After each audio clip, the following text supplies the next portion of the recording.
last take of the day. We're gonna do toxic takes. Toxic takes. Toxicity at its finest.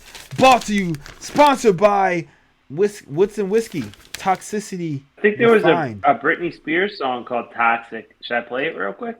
No, because I'm you'll streaming get live sued. and I don't want to That's get I don't want to get copyright strike. I told you they took all. I had 2 and they took them both away. So I'm not fucking around. Can't you play it in the background? No. What dude, if I was no. in a lobby right now? Why don't you go and open up his stream and then play all the fucking copyright music you want and see how long your fucking channel lasts, okay?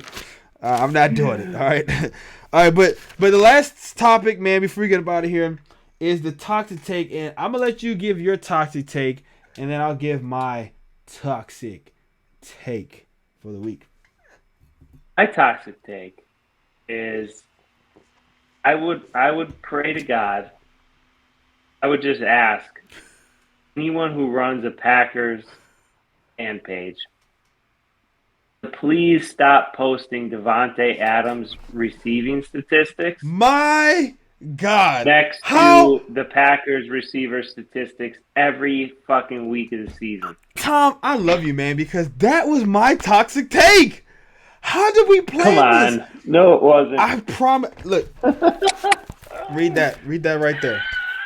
Read that right. Hold on. Where's my camera at? Where's my fucking camera at? You gotta take it to your right. You see that? Toxic take. No.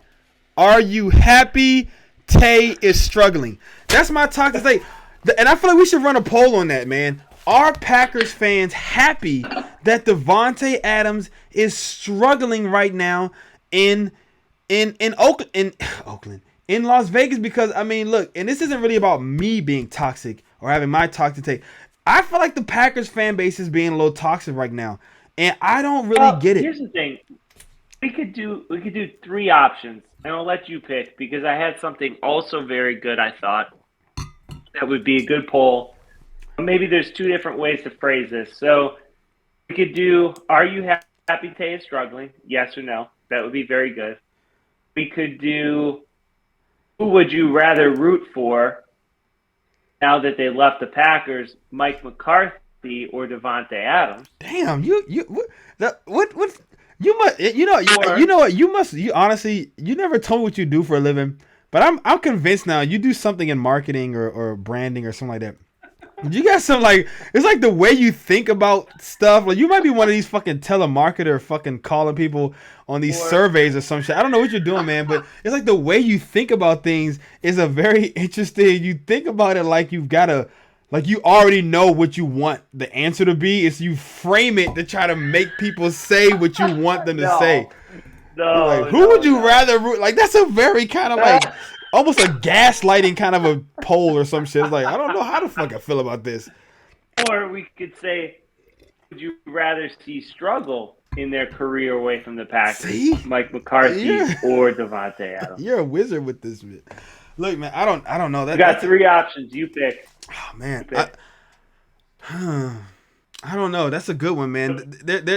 Maybe the second one. But I think that is the. I mean, yeah. Who would you? I kind of like who would you rather. The second one you said, like, who would you rather? I don't know, but who would you rather see struggle? But would you rather root for? Who would you rather root for? But I don't know, root for either. Maybe it should be. Are you happy that? I think maybe it could just be. Are you happy that Tate's struggling? I mean, I want to do a video on it, but because it is pretty toxic. But let me just, for the sake of the argument. And I do see it, and honestly, I keep seeing it, and it's pissing me off. And I can't, and like, there's a part of me that wants to just like roll my eyes and keep scrolling. And and then every now and then, I'm like, why are we doing this? And I even said like one time, I was like, what the fuck is the point of this? The dude's gone. We're moved on. The team's better for it. Like, why are we still obsessed about him being? And then one dude was like, no hate on Tay, but this kind of makes me happy. And I was like, dude, that's hate. You can't just be like, no hate, but I'm kind of happy to see him struggling. I'm like, I don't get it.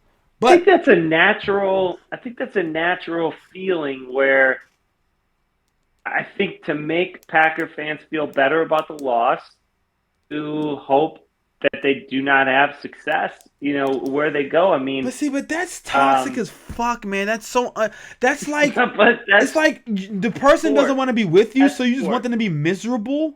Like if you really love them, and that's the part the problem that I have is 12 months ago, these same people had their nose so far up his ass that they could smell the like back of his throat. It's like they could tell you what he had for dinner last night, and it's like now they're like completely turned their back on him.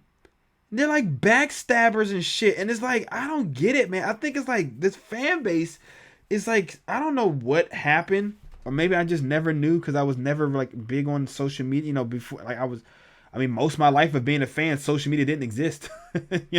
So it's like I just didn't know. But it's like, man, and that's crazy to think about that, right? Because like now it's like nothing, everything is in the scope of social media, like especially sports, entertainment. But for a long time, that shit didn't exist, and so we didn't know what everybody's thinking on during the game, unless you're at a bar or some shit. But it's like I don't know. I mean, hey, man, you're only our guy until you're not our guy anymore. But I don't feel that way. That's sports. Brett Favre, I completely understand. I completely understand Brett. It was Minnesota. He was very open about he wanted to play Green Bay 2 times. He wanted to beat Green Bay. He wanted to like make them suffer. So he knew how much it would have hurt the Packers nation if he would have won a Super Bowl with the Vikings. So it was purely vindictive drama, bad blood. I get it with Brett Favre. But with Tay, I don't really necessarily get it. I don't really get it. But I do think it's interesting for the sake of the argument and the sake of the topic to take a look at the numbers, because through 3 weeks, Mr. Adams is 17 he has 17 receptions for 189 yards and 3 TDs, which isn't bad. But that's not terrible. It's not terrible, but when you consider other years through 3 weeks, it is. Because last year through 3 weeks, he had 25 receptions for 309 yards and only 1 TD, but much more production as far as yards and receptions goes. And listen, Davante's gonna get his stats. Don't worry about that. And by comparison, that will come over the course of a season for sure. And by comparison, Dobbs is 14 for 137. So not that far behind Adams. 14 receptions for 137 and a touchdown. This is from a rookie from a small school, getting thrown into the action. And then the second leading receiver, I believe, would be Lazard with 6 catches for 58 yards, or he's at least, the number one, and he has 2 TDs. So, combined right now, Lazard and Dobbs, more production out of those guys than Adams has.